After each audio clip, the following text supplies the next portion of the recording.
여러분, 먼저 안타까운 소식을 전해드리겠습니다. 10월 7일 8라운드 루턴타운과의 경기 후에 리그는 A매치 기간으로 휴식기에 돌입을 하게 됐는데, 손흥민이 이번 A매치에도 명단에 뽑히면서 한국을 오게 되었습니다. 실시간으로 프리미어리그 부상자 명단을 확인해 봤더니 다행히 손흥민이 부상자 명단에 오르지 않고 페리시치, 벤탄쿠르, 로셀소, 세세뇽, 길, 존슨, 화이트맨, 이렇게 7명만 등재되어 있습니다. 안제 감독은 손흥민의 의견을 수용하면서 출전 여부를 정하는 것 같은데, 이렇게 되면 손흥민은 일주일 쉬고 경기에 출전하는 만큼 루턴타운전도 출전이 유력합니다.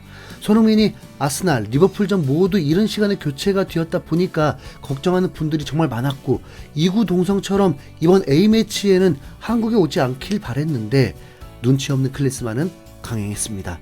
아니 뭐 올 수도 있죠. 가족들 보면서 힐링하는 시간도 되니까 못 올 곳은 아닙니다.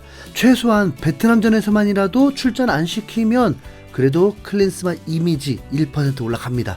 손흥민은 우선 9월 베스트 11에 뽑히면서 홀란과 함께 투톱을 형성했습니다.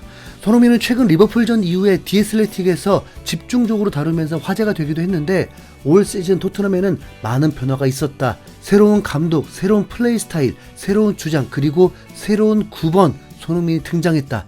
리버풀전에서 예상 외였던 것은 토트넘이 손흥민을 공격수로 히샬리송을 왼쪽 윙어에 배치한 것이다. 선수 선택만 아니라 전술 구성에서도 포스테코글루의 개방적인 태도가 다시 한번 드러났다. 케인은 9번과 10번 사이에서 링크 플레이 적합한 선수였다. 반면 손흥민이 9번 역할에 대해 해석한 것은 정확하게도 9번과 7번 사이 어딘가에 있는 완전히 다른 프로필이다. 케인은 세계 최고의 피니셔이며 손흥민은 양발을 사용하고 중거리 슛 측면에서 케인과 경쟁할 수 있는 극소수의 선수 중 한 명이다. 손흥민은 컷백과 낮은 크로스를 마무리할 수 있는 보다 정확한 박스한 움직임으로 자신의 경기력을 개선했다. 토트넘은 2017년 10월 당시 리버풀을 마지막으로 4대1로 꺾었었는데, 손흥민은 그 6년 전 경기에서 직전 경기 승리까지 유일하게 남아있는 선수며 자신의 중앙 공격수 역할을 뽐내고 그 어느 때보다 좋아 보인다면서 극찬 오브 극찬을 했습니다. 이미 빅클럽의 수비진들을 상대로 3골을 넣었기 때문에 손흥민은 본격적으로 득점왕 경쟁에 오를 것으로 보입니다. 이건 매우 특별한 상황입니다. 손흥민은 본래 역할이 골보다 공격의 활로를 넓히는 역할이었고, 지금은 골에 집중하라는 거기 때문에 손흥민 득점을 위한 전술로 바꾸고 있는 것입니다. 부상 같은 변수만 없다면 최소 2015-2016 시즌 제이미 바디 같은 임팩트는 충분합니다. 당시 바디는 24골로 득점한 케인과 한 골 차로 2위가 되었는데, 더 중요한 건 레스터 시티가 3패만 하면서 우승을 해버렸습니다. 자, 여러분, 손흥민 두 번째 득점왕과 리그 우승 어떤 거 선택하시겠어요? 물론 넘어야 할 산이 많습니다. 지금도 컨디션 문제가 생기면서 조마조마하죠. 손흥민이 빠진 토트넘은 도저히 골이 나올 기미가 보이지 않습니다. 분명 프리시즌에는 손흥민, 케인 없이도 골을 잘 넣기도 했는데, 아무래도 공격 자원이 부족해진 것도 아쉬운 부분입니다. 맨시티도 최근 패배한 것과 경기력이 완벽하지 않은 이유가 데브라이너, 실바 부상 이탈에 마레즈, 귄도안 없고 로드리가 퇴장으로 빠지고 나니까 뭔가 이상조짐 보이고 있습니다. 울버햄튼에게 프리킥골이 전부였잖아요. 거기다 토트넘은 대진이 11월까지 꽤 좋은 편입니다. 이때 기선 제압하고 그러다 보면 존슨, 벤탄쿠르, 힐 모두 복귀하고 1월에 이반 토니까지 영입하면 토트넘 매우 강한 팀이라고 볼 수 있습니다. 최근 다시 토트넘이 탑소바를 노리고 있다고 보도되었는데, 현재 수비가 문제가 있어서가 아닙니다. 센터백들의 이탈 혹 경고 누적이나 퇴장, 부상을 당했을 때 대체할 방법이 없기 때문입니다. 더 높은 것을 향하려면 레벨이 비슷한 대체 자원 혹은 로테이션 할 수 있는 선수는 꼭 필요합니다. 지금 토트넘 베스트 라인업은 정말 강하다는 것이 증명됐습니다. 이번 리버풀전 선수들 평점을 보십시오. 포로 8.4. 미쳤습니다. 안제 감독이 제대로 끌어올려 놓은 선수 중 또 한 명이라고 봐야죠. 로메로 8.2. 리버풀전 보니까 스트라이커까지 이제 나설 기세입니다. 반더벤 7.3, 살라 묶어놓은 장본인입니다.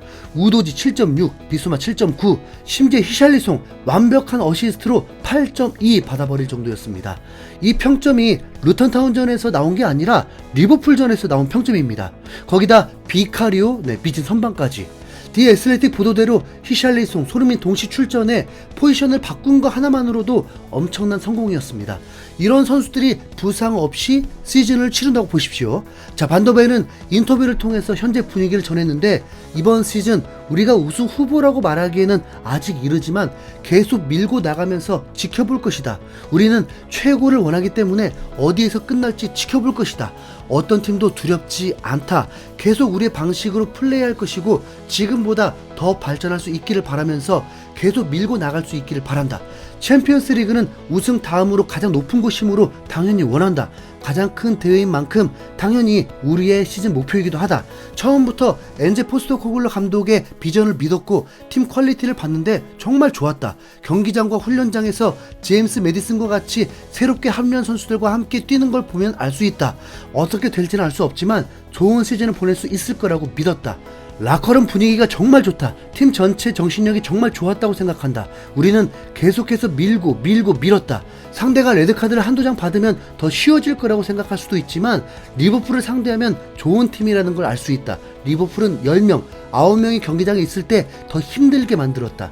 하지만 우리는 마지막 순간까지 계속 밀고 나갔고 결국 골을 넣었다.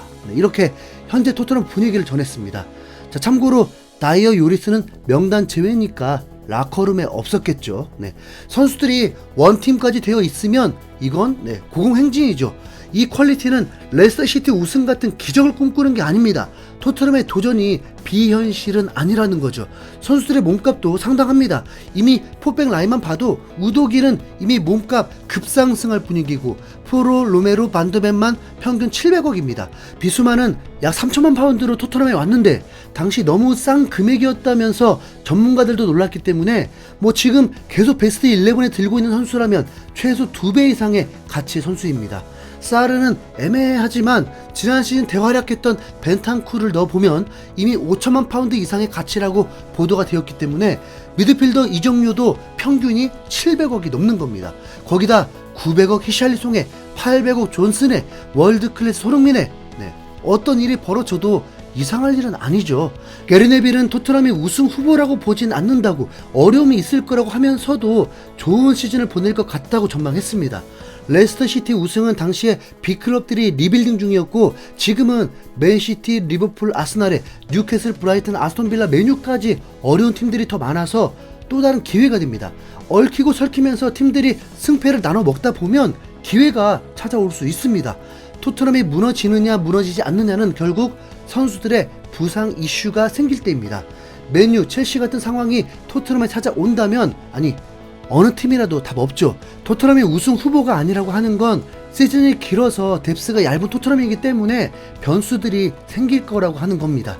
그게 틀린 말은 아닌 게 토트넘이 1월에 큰 위기를 대놓고 겪어야 합니다. 내년 1월에 아시안컵과 네이션스컵이 동시에 열리기 때문이죠. 아시안컵은 카타르에서, 네이션스컵은 코트디부아르에서입니다. 살라도 출전했던 네이션스컵에 비수마, 사르가 출전 못할 리는 없죠. 이건 FIFA 규정상 의무이기 때문에 선수가 국가를 포기하지 않는 이상 소속팀을 떠나야 합니다. 특히 아시안컵, 한국 첫 경기는 1월 15일부터입니다. 한국이 아시안컵 우승을 한다는 전제라면 2월 10일까지 경기입니다. 그 기간 내에 토트넘 경기는 4경기입니다. 만약 구단과 협회가 조율을 해서 손흥민이 맨유 경기를 치르고 합류하게 되면 그나마 3경기 쉬는 것입니다. 부정적으로 말하면 승리하기 매우 좋은 브렌트포드 홈경기, 에버턴전 원정, 브라이튼 홈경기인데 승점을 얻지 못하면 너무 뼈아프게 되고, 긍정적으로 보면 손흥민 없이도 비벼볼 수 있는 팀들이라서 기대해볼 수 있습니다. 하필 맨시티, 아스날이 우승 경쟁팀인데 이 팀들이 피해가 가장 적습니다. 근데 벌써부터 100일 뒤를 걱정해요. 그때까지 남은 14경기나 신화를 써나가길 응원해야죠. 손흥민이 득점 2위까지 올라 있으면서 저메인 대포는 손흥민이 최소 25골은 넣을 것 같다고 전망했습니다. 토트넘 드레싱룸에서 손흥민보다 포스테코글루의 시스템에 딱 맞는 선수는 없다. 이제 그는 빨간색 화살표처럼 페널티 박스 안을 뛰어다닐 수 있게 됐다. 제임스 메디슨 등 동료들로부터 받는 논스톱 서비스를 마무리할 수 있게 됐다고 평가했습니다. 25골이라 여러분 만족되세요? 뭐라 데려와! 그럼 30골입니다.